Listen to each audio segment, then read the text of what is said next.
Bonjour, bonsoir les amis, avec Internet, on ne sait jamais quelle heure il est. Voilà, alors avant-dernier chapitre de cette première partie du livre qui concerne, on va dire, les premières observations faites sur l'électricité, des observations d'ordre général. Dans ce 9e chapitre, nous aurons 5 sous-parties. Elles recouvrent tout un aspect de l'enveloppe électrique, que ce soit celle de la Terre, celle qui fait interface entre le ciel et le sol, celle de nos corps aussi. Installez-vous confortablement, prenez un carnet-notes si possible, c'est parti.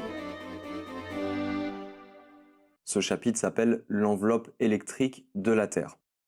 Partie A. Si nous pouvions voir toutes les couleurs du monde, incluant les ultraviolets que les abeilles peuvent voir, les infrarouges que les serpents peuvent voir, les fréquences électriques basses que les poissons-chats et les salamandres peuvent voir, les ondes radio, les rayons X, les rayons gamma, les pulsations galactiques lentes, si nous pouvions voir ce qu'il y a vraiment de formes et de nuances, au lieu du noir de la nuit et de l'espace, nous verrions le mouvement partout et en tout temps, de jour comme de nuit. Presque toute la matière de l'univers est électriquement chargée. Une mer infinie de particules ionisées appelées plasma, nommées d'après le contenu des cellules vivantes au comportement imprévisible. Elles se comportent comme de la matière vivante. Oh merde. Presque toute la matière de l'univers est électriquement chargée. C'est une mer infinie de particules ionisées appelées plasma, nommées d'après le contenu des cellules vivantes au comportement imprévisible. Et ce plasma se comporte comme de la matière électrique vivante. Les étoiles sont faites d'électrons, de protons et de noyaux atomiques, et d'autres particules chargées en mouvement permanent. L'espace entre les étoiles et les galaxies, loin d'être vide, grouille de particules subatomiques chargées électriquement qui nagent dans de vastes champs magnétiques tourbillonnants, accélérés par des champs rapides, comme la vitesse de la lumière. La Terre, avec son noyau fait de fer, tourne autour de son axe dans le champ électrique du système solaire et de la galaxie. Et en tournant, cela génère son propre champ magnétique qui piège et détourne les particules chargées de vent solaire. Ces particules, à leur tour, enveloppent la Terre dans une couche de plasma appelée la magnétosphère. Le Soleil bombarde aussi notre planète d'ultraviolets et de rayons X. Ces derniers frappent l'air 80 à 400 km au-dessus de nous et en se ionisant, ils libèrent des électrons qui portent des courants électriques dans la haute atmosphère. Cela, c'est la couche de plasma propre à la Terre qui est nommée la ionosphère. Des rayons cosmiques chargés de particules qui voyagent à une vitesse proche de celle de la lumière pleuvent sur notre planète.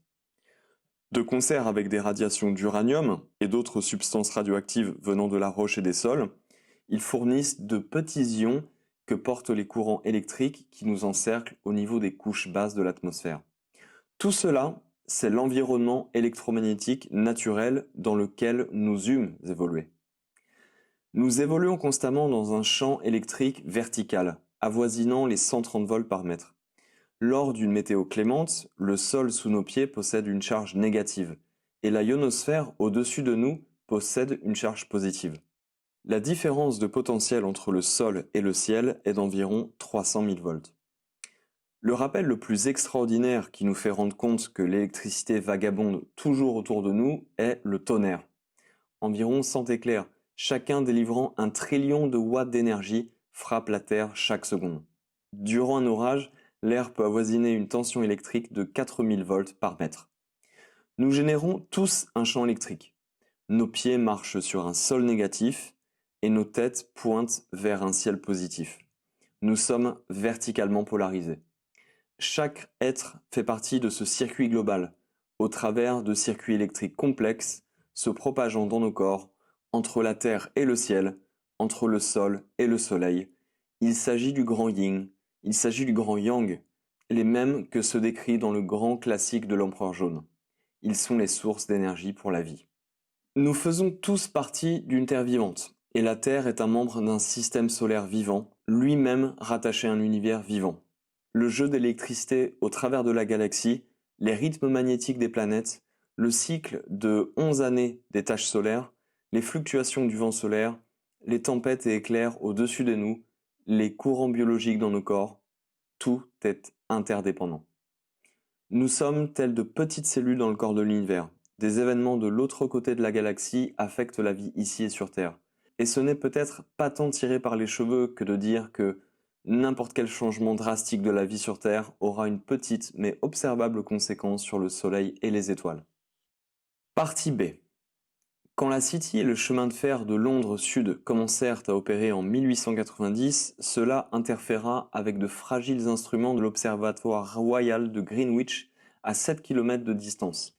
Les physiciens savaient alors peu et ne s'imaginèrent pas que les ondes électromagnétiques venant de ces rails et de n'importe quel autre rail électrique irradiaient jusque dans l'espace et altéraient ainsi la magnétosphère, un fait qui ne serait découvert que des décennies plus tard.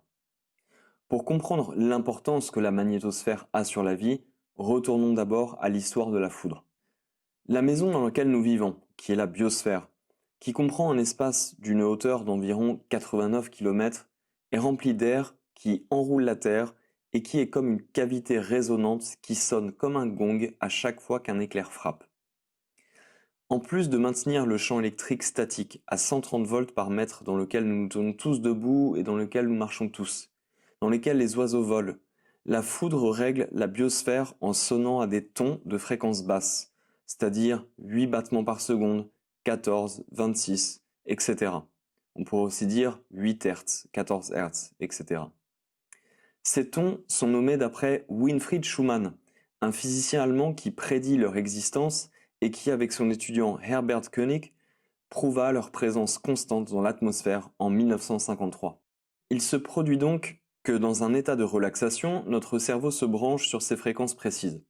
Le cycle dominant d'un électroencéphalogramme humain, d'avant les naissances et jusqu'à l'âge adulte, bien connu sous le nom de rythme alpha, ce rythme oscille entre 8 à 13 Hz ou 7 à 13 Hz chez le nouveau-né, et il est délimité par les deux premières résonances de Schumann.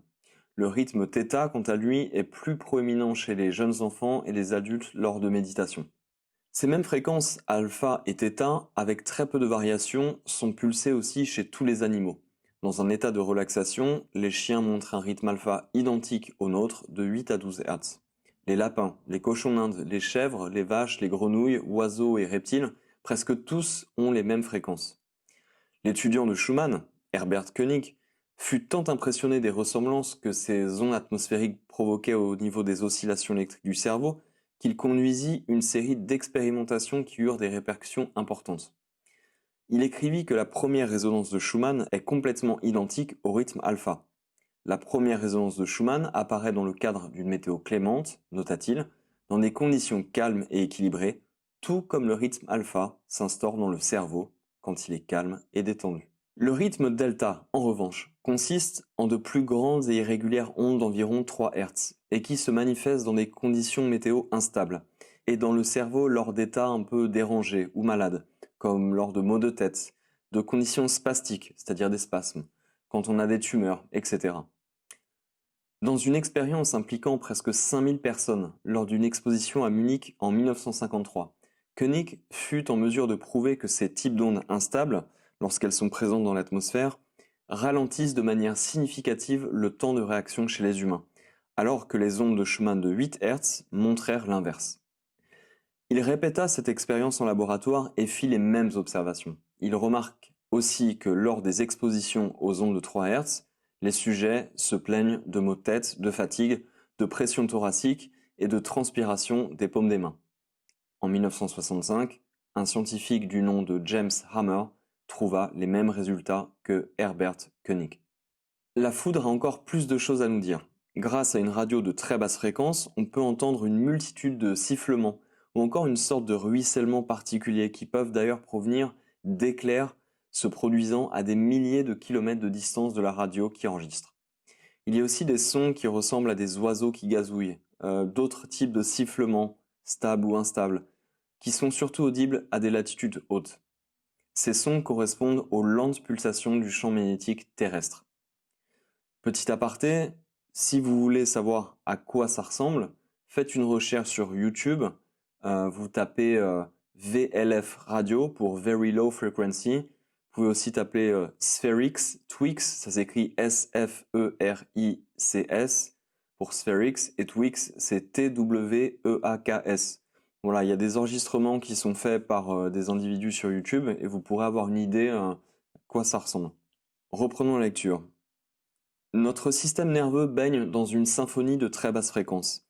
Ces fréquences oscillent en gros entre 200 et 30 000 Hz, ce qui couvre ainsi l'ensemble de notre spectre auditif, et aussi, comme l'a observé Koenig, inclut les fréquences des impulsions que notre cerveau envoie à nos muscles.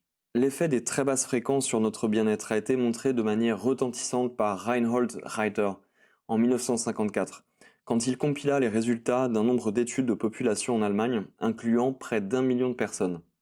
Les naissances, les décès, les suicides, les viols, les accidents de travail, les accidents de la route, le temps de réaction, les douleurs de personnes amputées ainsi que les complaintes de personnes blessées au cerveau, tout s'intensifiait et ce de manière significative lors des journées caractérisées par de très basses fréquences.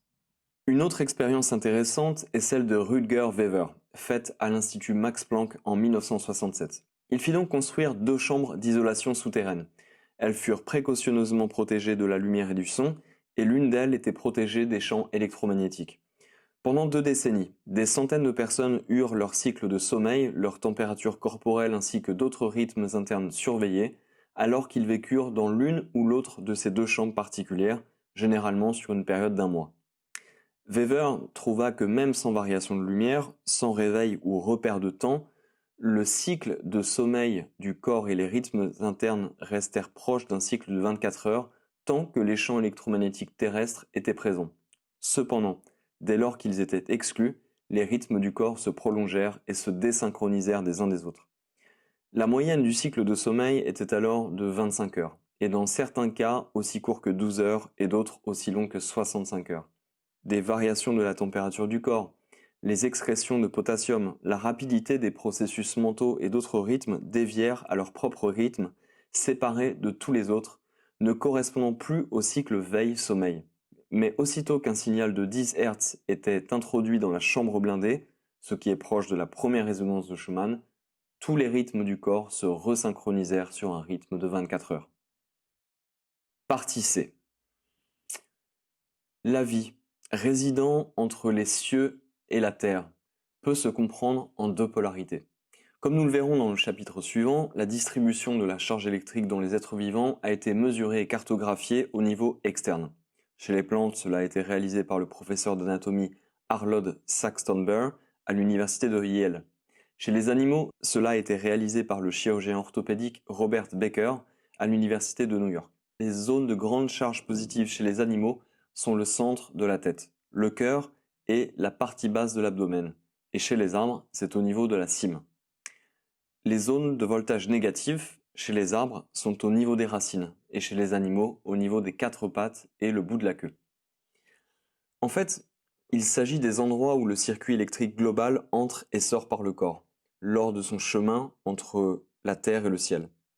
Les canaux par lesquels l'électricité voyage à l'intérieur des êtres vivants, distribuant l'électricité du ciel et de la terre à chaque organe, furent précisément cartographiés il y a quelques milliers d'années et font partie d'un corps de connaissances que nous connaissons aujourd'hui en tant qu'acupuncture chinoise. Mais ce n'est pas avant les années 1950, avec Yoshio Nakatani au Japon et Reinhold Voll en Allemagne, que les scientifiques commencèrent à mesurer la conductivité électrique et les points d'acupuncture et méridiens, puis de finalement traduire le mot qi en langage moderne. Cela signifie électricité. Xiao Zhonglin est un professeur de chimie et de sciences des matériaux à Taïwan. Le qi, qui coule au travers de nos méridiens, nous dit-il, est un courant électrique qui apporte l'énergie et l'information à nos cellules.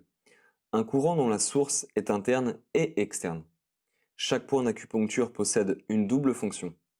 Une en tant qu'amplificateur au regard des signaux électriques internes, stimulant alors leur puissance lorsqu'ils voyagent le long des méridiens, et en tant qu'antenne, qui reçoit des signaux électromagnétiques de l'environnement. Les dantians, soit les 3 foyers, les 3 centres énergétiques en médecine chinoise, sont logés au niveau de la tête, du cœur et de l'abdomen. Ils sont l'équivalent des chakras dans la tradition indienne. Ils sont des oscillateurs électromagnétiques qui résonnent à des fréquences particulières. Ils communiquent avec les méridiens et en régulent la circulation. Ils ont la capacitance, c'est-à-dire ce qui permet le stockage de l'électricité, et l'inductance d'oscillateurs, comme dans n'importe quel circuit électronique. Le corps, dit Lin, est un réseau d'oscillations électromagnétiques super complexes composant un ensemble fragile. À l'université de médecine traditionnelle chinoise de Shanghai, l'Institut Fujian et ailleurs en Chine, des scientifiques continuent de confirmer que cette substance qui circule dans nos méridiens est de l'électricité, et que cette dernière n'est pas seulement une force qui anime les locomotives, mais qu'elle est cette affaire incroyablement complexe et délicate de la vie. Dans les années 60, un physicien nord-coréen, Bang Han-kim, publia des photographies détaillées d'un réseau entier fait de petits corpuscules, de structures longilignes qui les connectent entre eux, et qui existent au travers du corps, sur la peau, dans nos organes internes, notre système nerveux, dans et autour de nos vaisseaux sanguins. Ces canaux, il trouva, sont conducteurs, et le fluide qui s'y trouve à l'intérieur, étonnamment, contient de grandes proportions d'ADN. Ces travaux furent largement méconnus et ignorés, et c'est en grande partie dû à sa relation avec le gouvernement nord-coréen. Il fut littéralement effacé des registres officiels en 1966. Mais en 1980, un physicien français, Jean-Claude Darras de l'hôpital Necker, reproduisit quelques-uns des travaux de Kim. Il injecta une encre radioactive dans plusieurs points d'acupuncture sur les pieds de volontaires. Il observa que l'encre migrait précisément le long du parcours des méridiens de l'acupuncture classique, tout comme Bang Han-kim l'avait lui aussi observé. Enfin, en 2015, des chercheurs de l'Université nationale de Séoul utilisaient un ensemble de teintures disponibles dans le commerce pour révéler les vaisseaux longilignes se propageant juste au-dessous de la peau de l'abdomen de rats vivants anesthésiés. Le vaisseau, coloré en bleu foncé, suivait le parcours d'un méridien d'acupuncture nommé le vaisseau de la conception, connecté à divers corpuscules correspondant à la localisation des points d'acupuncture jusqu'alors connus sur ce méridien. Partie D. Dans les débuts des années 70, les physiciens de l'atmosphère se réveillèrent enfin sur le fait que le champ magnétique de la Terre était grandement dérangé. Tous ces sifflements, ces chœurs, ces rugissements, ces gazouilles d'oiseaux et autres sons colorés qu'ils avaient écoutés pendant un demi-siècle, tous ne venaient pas de la nature même. Cette découverte fut le fruit en fait du résultat d'un effort d'altérer l'environnement de la Terre, et ce délibérément. Effort poussé à leur apogée dans le cadre du projet HARP, H2ARP, situé à Guycona, en Alaska. Nous en reparlerons au chapitre 16. Pour des raisons militaires surtout, différents projets se sont succédés, ayant recours à des transmetteurs de très basse, voire extra et ultra basse fréquence. Les propriétés de la ionosphère s'en trouvèrent modifiées. De telles techniques furent mises en place pour, par exemple, communiquer avec des sous-marins enfoncés dans les tréfonds des océans. Depuis ces découvertes et expérimentations, les scientifiques ont beaucoup appris sur une forme de pollution désormais appelée rayonnement harmonique des lignes électriques. Il apparaît ainsi que les harmoniques venant des réseaux électriques de toute la Terre fuient continuellement dans la magnétosphère, où elles sont largement amplifiées, allant et venant entre l'hémisphère nord et sud, générant ainsi leur propre sifflement, au même titre que les radiations naturelles venant de la foudre. Pour faire court, l'environnement électromagnétique de la Terre entière est radicalement différent aujourd'hui de ce qu'il était avant 1889. Des observations satellites montrent que les radiations émises des lignes électriques submergent souvent les radiations naturelles venant de la foudre. Les radiations des lignes électriques sont si intenses que les scientifiques spécialistes de l'atmosphère se lamentent quant à leurs incapacités à faire de la recherche fondamentale. Il n'y a en effet presque nulle part où aller sur Terre, ou même dans l'espace, où les capteurs de très basse fréquence peuvent être utilisés pour étudier les phénomènes naturels. Sous des conditions naturelles, comme elles existaient avant 1889, une intense activité de très basse fréquence se produisit seulement lors de tempêtes géomagnétiques. Aujourd'hui, la tempête magnétique ne s'arrête jamais. Partie E. Un changement qualitatif de l'environnement électromagnétique de la Terre, un changement de grande échelle et rapide, se produisit 6 fois dans l'histoire. En 1889, les radiations d'harmonique des lignes électriques commencèrent.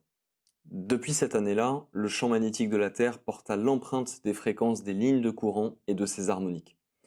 Cette année-là exactement, l'activité magnétique naturelle de la Terre commença à être supprimée. Cela affecta la vie sur Terre. L'âge des lignes électriques introduisit la pandémie de grippe de 1889. En 1918, l'ère de la radio commença. Cela débuta avec la construction de centaines d'antennes de radio puissantes de basse et très basse fréquences, des fréquences assurées d'altérer la magnétosphère. l'ère de la radio fut le prémisse de la pandémie de grippe espagnole en 1918. En 1957, l'ère des radars naquit. Cela commença avec la construction de centaines de stations radars qui polluèrent les hautes latitudes de l'hémisphère nord, lançant des millions de watts d'énergie micro-ondes vers le ciel. Les composants basse fréquence de ces ondes couraient le long des lignes du champ magnétique en direction de l'hémisphère sud, en le polluant lui aussi par la même occasion. L'ère du radar fut le prémisse de la pandémie de grippe asiatique de 1957.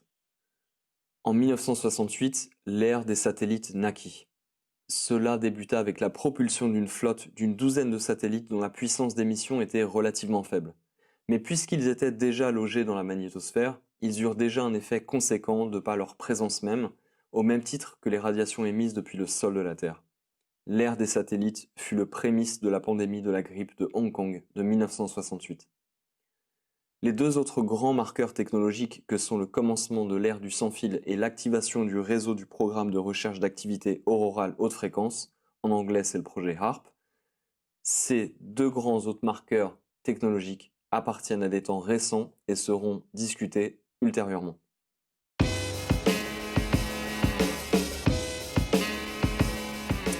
Voilà en ce qui concerne ce 9e chapitre. Dans le chapitre 10, qui sera le dernier de la première partie du livre, il faudra s'accrocher les amis. Nous y parlerons effectivement d'un point de vue plus physiologique, un point de vue nécessaire car il nous permettra de mettre en lumière beaucoup de choses dans la seconde partie du livre, surtout celles qui concernent les maladies cardiovasculaires, première cause de décès dans le monde. Ce sera l'objet du chapitre 11. Dans ce chapitre 10, nous aborderons donc le sujet des porphyries, qui sont des molécules d'interface entre l'oxygène et la vie. On parlera aussi du système nerveux et de l'environnement, et enfin nous parlerons du zinc, ce fameux oligo-élément. Vous verrez, c'est passionnant, on y apprendra beaucoup de choses, et je ferai en sorte de rendre cela digeste. En attendant, merci pour vos commentaires, vos pouces in the air, abonnement, n'oubliez pas la petite cloche, parlez-en autour de vous, car l'électricité, où est-elle? Eh bien partout, en nous et tout autour de nous. Salut!